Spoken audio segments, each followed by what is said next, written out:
getting parts for our 1996 Plymouth Breeze. I know the Dodge Stratus has the same front end. Hey guys, I'm Nikita Wall from Cars Off the Wall. This is my dealership. This is what I do for a living, and I'm here to kind of show you my journey on how I can fix and flip cars all the way to 100K.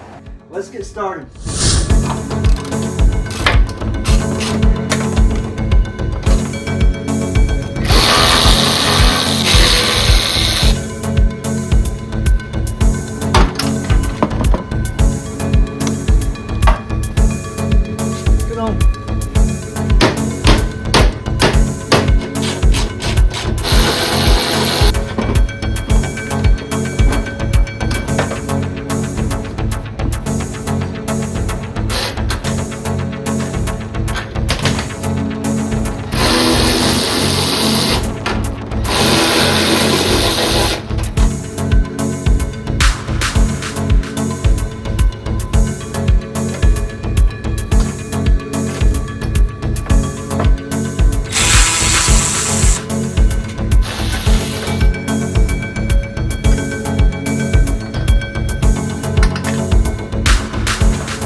Gonna start working on this bad boy, and that is completely bent the wrong direction. We got all new parts for the radiator, condenser, and the fan assembly.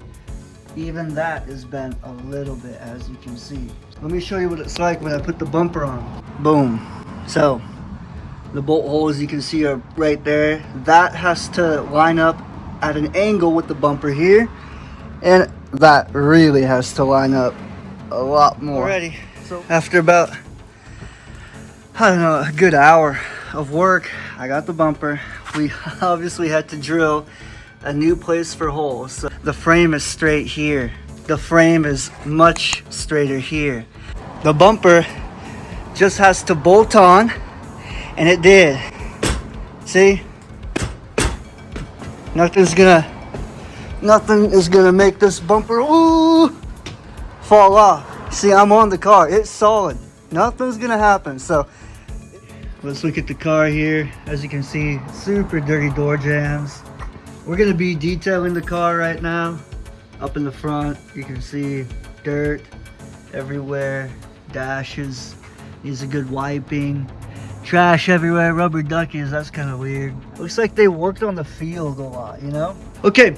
We're gonna get a detail. We're gonna show you the after effects right now. I don't know what this guy was collecting, but he's got 9 rubber duckies in the car.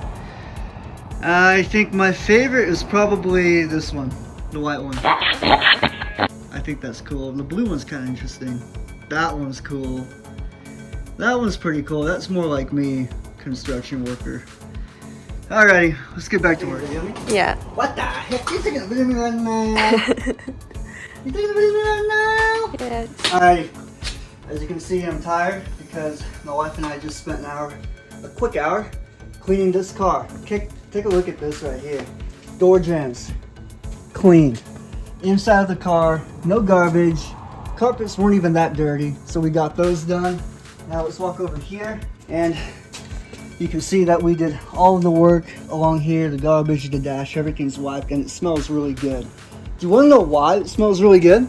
Because of this soap right here, okay? This is what I use. Ka-chow!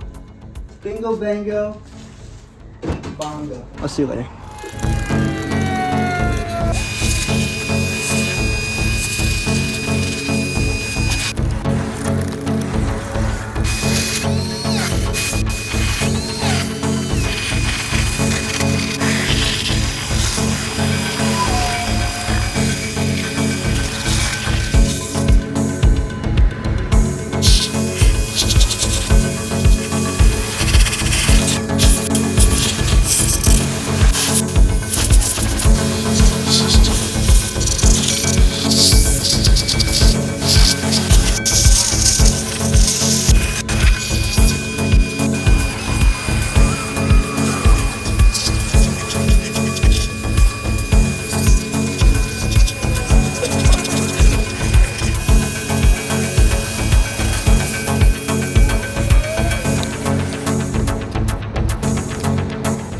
We're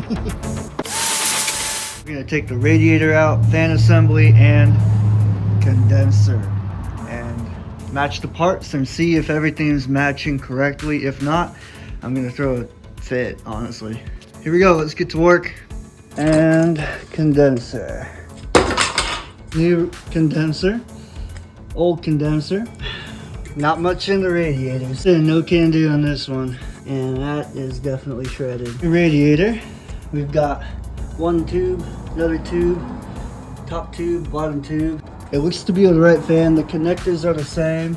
Okay, as you can see, we've got the backing plate for the alternator or tensioner, AC compressor, alternator, the whole front end taken apart. All because of that right there. Stinking, whatever you call it. It connects to the back of the water pump. 2 bolts right there, 1, 2, and then the connecting piece, which, just like that. That's what it looked like. It was broken. I didn't know.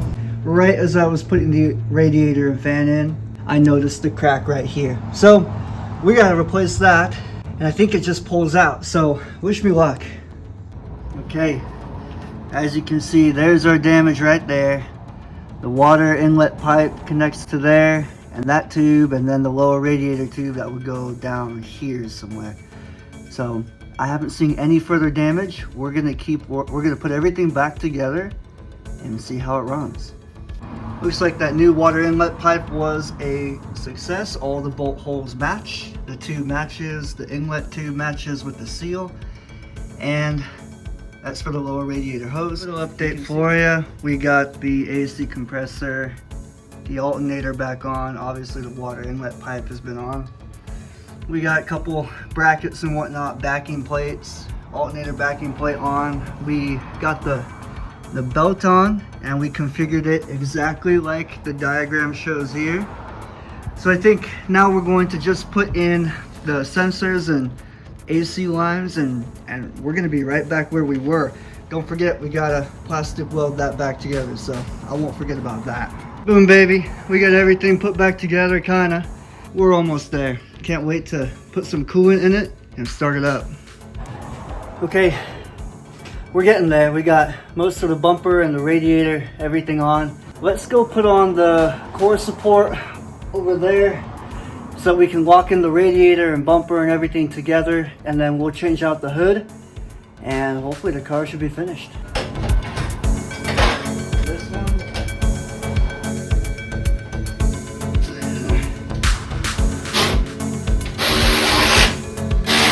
Core support back in. We put the braces right here. We got the hinge and the cable lined up. Now let's tighten this up and we're good to go. It's not going anywhere. Nope, that's not gonna even work. I'll just put the new hood on.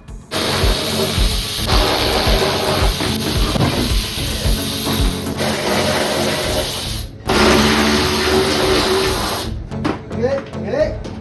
Not bad. Now, just have to balance it to where get this off. Okay. Put it down.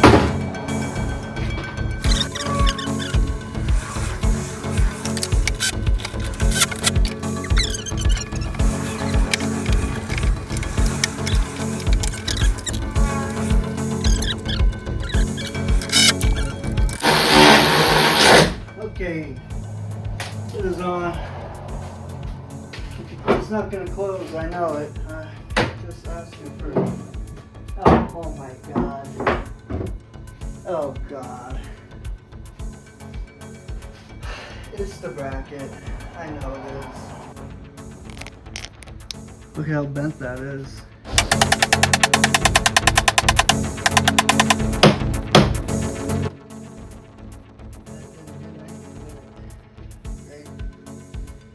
Man, I know, I just hammered the hood. I don't care because it's a cheap car. Earlier I said I have to go to the junkyard to get a bracket.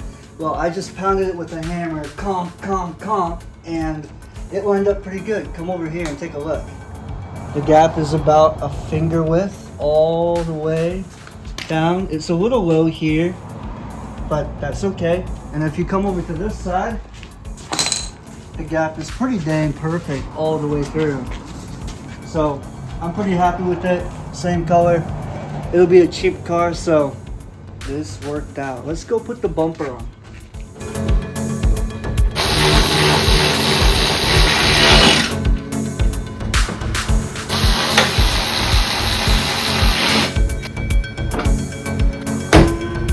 Last thing left to do is the bumper.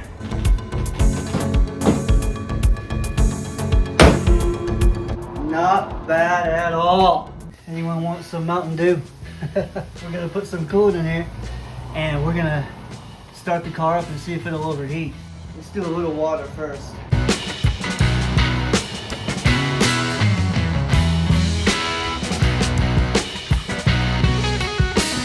I'll put the cap on and run the car for a bit. Car is idling pretty good. I've got the hot air on max. Not hot yet. So we got hot air. It's staying firm. What does it say? No! Wow. Cam/crank timing.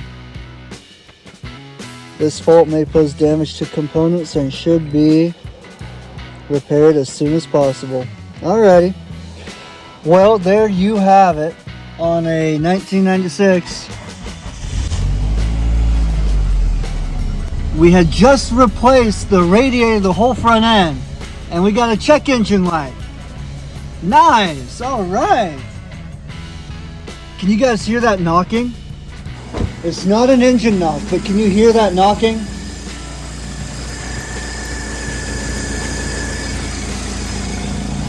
I can hear it really well, but I don't think you guys can hear it. Yeah, I can't really hear it, but that's definitely a timing belt problem. And I'm guessing the timing belt overheated. So we got to do a timing belt on this car, and that is not fun. So let's take it apart and get this code done. Alrighty. Just as I put new coolant, fixed the whole front end, spent $400 in new parts and old parts, actually $600. We are in this car for a total of 1,000 buckaroonies. And guess what? Check engine light comes on, timing belt. And I'm guessing it makes sense, right? No coolant, the car was started, the auction probably started it, it overheated, timing belt slipped and skipped a couple teeth, right? It happens. Maybe it was my fault. Maybe I shouldn't have kept it running for a couple minutes when there was no coolant, right? So I don't really know what to do. I'm hoping maybe you guys can help me out, but I'll figure it out on my own regardless, right? Because I have to make the choice. I'm the only one. Do I return all the new parts for $400, return these parts, the hood and bumper, for $200 and get my $600 back, and then try and scrap out the car for $500 and at least make a little bit of money profit? Or do I fix the timing belt and then try and sell it for, you know, $2,500 or $2,200, right? Like, what do I do? So I think what I'm gonna do is I'm gonna try and do a timing belt on it and fix it properly. But regardless, we're gonna make our money back and we're gonna just say, you know, hey, we lost, right? Sometimes you win, sometimes you lose. You just have to make sure you win more than you lose, really. We're $1,000 short now, and the timing belt costs $150. So we're gonna be all in on the car for like $1,200, and then all my labor just to get this car running, eesh, that's gotta be worth at least $2K. So we have to sell the car for like $3K or $2,500 just to make a little money. We'll figure it out. Well, that is part one of the 1996 Plymouth Breeze or Dodge Stratus. Part one is finished, and part two will be coming out shortly. We'll see you until then. Make sure to like, comment, and subscribe, because I deserve it after this bogus car. I don't know. Alright, thank you guys for watching. I'm not entirely the happiest guy right now in the world. I'm not mad, but I'm not happy. But if my wife is with me, I'm always happy, so it's not a big deal.